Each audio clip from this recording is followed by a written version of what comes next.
はい、本日のマーケット情報になります。今日の日経は週明けのところで104円68銭下げで2万円を切る形になりました。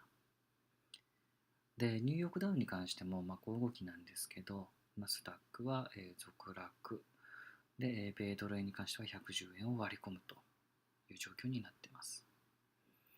で、まず日経225なんですけれども、こちらが3ヶ月の冷やしですね。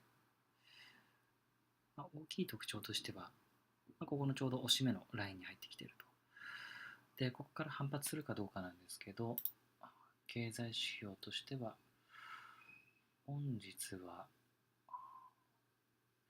26時にアメリカの10年債入札というところで、あまり大きいものはないですね。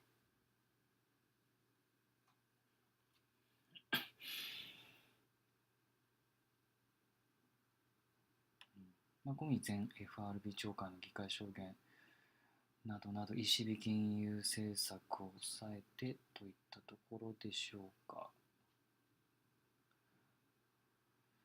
ですね。18日以降のフランスの選挙であったり、FOMC を、ちょっと控えて、売りが目立ったかなというような一日かと思います。ね朝に関して、だいぶ100円近く下げたんですかね。100円下げて、上げて、であとはちょっとレンジに入って動きがなくなったような形ですね。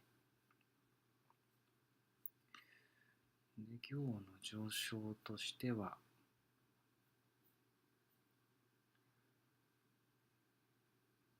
東西ブック、東芝などなどですね。今日に関しては富士通でしたかね。どうだったかな。不正会計のニュースが出たニュースが、今日ありましたね。富士フィルムか。